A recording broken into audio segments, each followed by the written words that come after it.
रहे थे। रोज की तरह सोम की आंखें खुल गई थी। अपनी बगल में अस्त व्यस्त माहौल में लेटे महेंद्र को देखा। वह शर्मा उठी थी।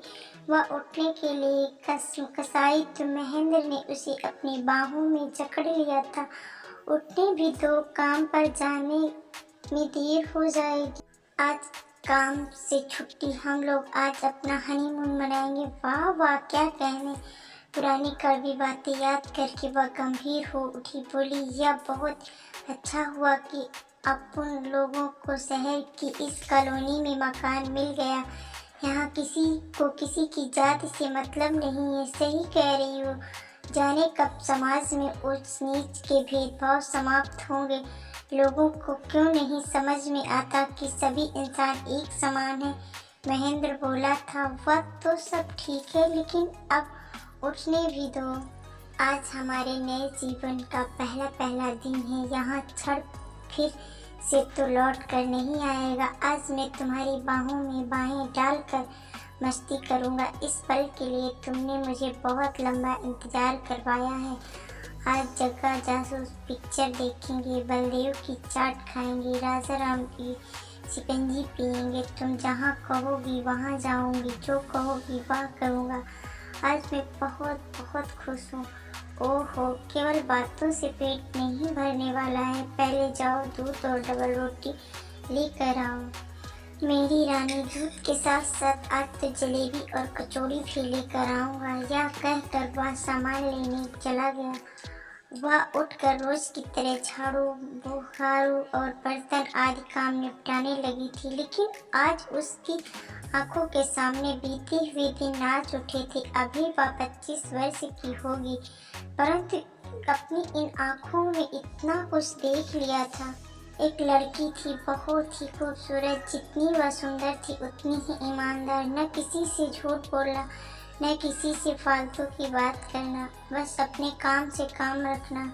उसी क्लास में एक लड़का था। वह मन ही मन उससे बहुत प्यार करता था। लड़का अक्सर उसके छोटे मोटे काम कर दिया करता था।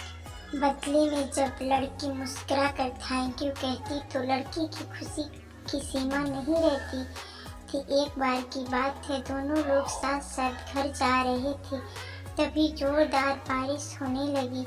दोनों को एक पेड़ के नीचे रुकना पड़ा। पेड़ बहुत छोटा था। बारिश की बूंदें छन छन कर उसके नीचे आ रही थी। ऐसे में बारिश से बचने के लिए दोनों एक दूसरे के बेहद करीब आ गए। लड़की को इतनी करीब पाकर लड़का अपने जज्बातों पर काबू न कर सका। उसने लड़की को प्रपोज कर दिया। लड़की भी मन ही मन उसको चाहती थी, इसलिए वह भी राजी हो गई और इसी तरह दोनों का प्यार परवान चढ़ने लगा। एक बार की बात है, लड़की उसी पेड़ के नीचे लड़के का इंतजार कर रही थी। लड़का बहुत देर से आया। उसे देखकर लड़की नाराजगी से बोली, तुम इतनी देर से क्यों आए? मेरी तो जान ही निकल गई थी। यह सुनकर लड़का बोला, जाने मन में तुमसे दूर कहाँ गया था, मैं तो तुम्हारे दिल में ही रहता हूँ। तुम्हें यकीन ना हो तो अपने दिल से पूछ लो। लड़के की इस प्यारी सी बात को सुनकर लड़की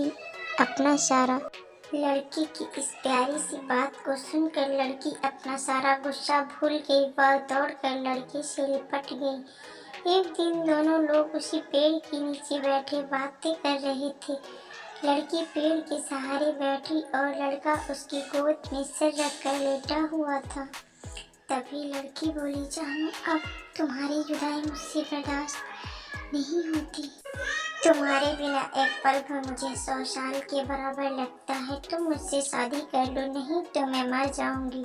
लड़की ने झट से लड़की के मुंह पर अपना हाथ रख दिया और बोला, मेरी जान, ऐसी बात मत किया करो। अगर तुम्हें कुछ हो गया तो मैं कैसे जिंदा रहूँगा? फिर वह कुछ सोचता हुआ बोला, तुम चिंता मत करो, मैं जल्द ही अपने घर वालों से बात करूँगा। धीरे धीरे काफ़ी समय बीत गया। एक दिन की बात है, दोनों लोग उसी पेड़ के नीचे बैठे हुए थे। उस समय लड़के का चेहरा उतरा हुआ था। लड़की ने पूछा, पर वह रुआसा होकर बोला, जान, मैंने अपने घर वालों को बहुत समझाया, पर वो हमारी शादी के लिए तैयार नहीं है। उन्होंने मेरी शादी कहीं और पक्की कर दी है। यह सुनकर लड़की का कलेजा फट गया। उसका मन हुआ कि वह जोर जोर से रोए, लेकिन उसने अपने जज्बातों पर काबू पा लिए और बोली, मैंने तुमसे सच्चा प्यार किया है, मैं तुम्हें कभी नहीं भूल सकती।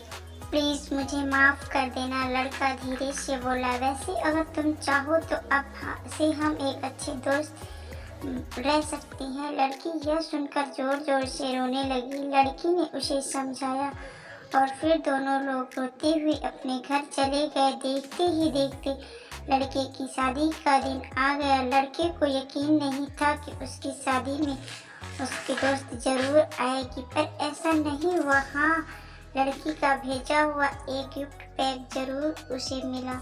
लड़के ने कांपते हाथों से उसे खोला। उसे देखते ही वह बेहोश हो गया।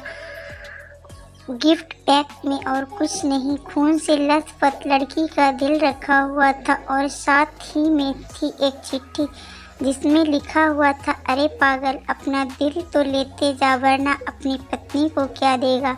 दोस्तों, हमारी ज़िंदगी का सबसे खूबसूरत एहसास प्यार ही है, जो हमको अपनों हर किसी से होता है, पर क्या हम उसको अपना पाते हैं? कभी हम गलत तो नहीं, साथ गलत दोनों ही, तो घर वाले गलत, पर क्या प्यार गलत होता है? नहीं तो मित्रों, प्यार करो लेकिन खिलवाड़ मत करो।